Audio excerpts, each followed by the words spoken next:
भले ही सरकार बस्तर में शिक्षा को लेकर दावा लाख करे कि शिक्षा बेहतर और अच्छी दी जा रही है, लेकिन तस्वीरें कुछ और ही बयां कर रही हैं। जिले के तोकापाल ब्लॉक के नेनार गांव और नेनमुर गांव के प्राथमिक शाला में पहली से 5वीं तक के बच्चों को 1 से 2 कक्षाओं में ही अध्ययन कराया जा रहा है। साथ ही सभी कक्षा के लिए एक मातृ शिक्षक मौजूद हैं। और तो और कुछ प्राथमिक शाला में कक्षा पहली से लेकर 5वीं कक्षा एक ही कमरे में संचालित की जा रही है और पढ़ने वाले बच्चों को किस प्रकार की तालीम वे ले रहे हैं, ये आप ही अंदाजा लगा सकते हैं। तो वहीं मीडिया की टीम जब तोकापाल ब्लॉक के स्कूल में पहुंची तो वाकई बच्चों को पढ़ाने वाले शिक्षक भी परेशान नजर आए और सभी बच्चों को समय समय से शिक्षा देकर मैनेज करने की बात कह रहे हैं। वहीं पढ़ रहे बच्चों के लिए बने एक कक्ष में ही पहली से 5वीं तक की क्लास लगाई जा रही है और अतिरिक्त कक्ष की समस्या को शिक्षकों के द्वारा अपने उच्च अधिकारियों को भी अवगत कराया जा चुका है। इधर मामले को लेकर जिला शिक्षा अधिकारी ने कहा है कि एकल शिक्षक की जानकारी और अतिरिक्त कक्ष के विषयों पर प्रशासन को अवगत है और जल्दी शिक्षकों की नियुक्ति की जाएगी। साथ ही बच्चों को हो रही परेशानी पर जल्दी नए भवन भी बनाए जाएंगे।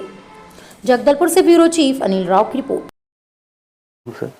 जी, आपकी प्राथमिक शाला स्कूल में कितनी कक्षा लगी? हाँ, 1 से 5 तक की कक्षाएं लगती है सर। रूम कितने? रूम 2 क्लास है सर और एक ऑफिस है। तो कैसे संचालित होता 5 कक्षा?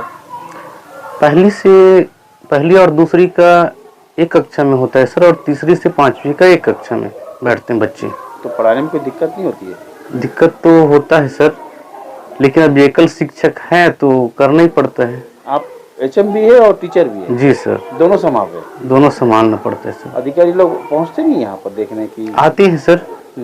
अभी एक्चुअली में सभी जगह प्राथमिक स्कूल से यूनिटी में प्रमोशन हुआ है, इसलिए सभी स्कूलों में ऐसी स्थिति बना हुआ है। तो पहली कक्षा वाला दूसरी की पढ़ाई करेगा, तीसरी वाला 5वीं का पढ़ाई करेगा, दिक्कत फिर? नहीं सर, अभी नया नियुक्ति हो रहा है। तो उम्मीद है कि आने वाले समय में स्कूलों में टीचर पहुंच जाएंगे। पर रूम भी नहीं है? अब सर रूम तो इतना ही है, 2 ही रूम है। अब इसी में पहले से चल रहा है। मैं तो पिछले साल आया हूँ यहाँ। कितने बच्चे टोटल? टोटल 27 बच्चे हैं सर। 5वीं में कितने? 5वीं में 4 बच्चे हैं सर। मात्र 4 है? जी सर। और चौथी? चौथी में भी 4 हैं सर। एक साथ बैठाते तो पढ़ाई में दिक्कत नहीं होता?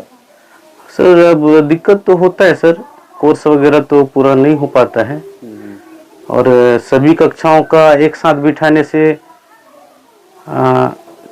गणित वगैरह सब्जेक्ट है जो कॉमन है उसमें दिक्कत नहीं होता है, जैसे और बाकी सब्जेक्ट है उसमें थोड़ा से होता है, परेशानी जाती है, परेशानी होता है। खाना वाला खिला के कितना है? रूम अलग अलग 2 रूम है। अब एक रूम में पहली से तीसरी और चौथी से 5वीं दूसरे कक्ष में। कितने टीचर है? 2 टीचर है। तो कैसे होता पढ़ाई? एक रूम में कैसे कर लेते हैं पढ़ाई? कर लेते हैं सर बारी बारी से। नहीं, चौथी से 5वीं दो कक्षा के एक साथ लगती है तो बच्चों को पढ़ाई में दिक्कत नहीं होती है?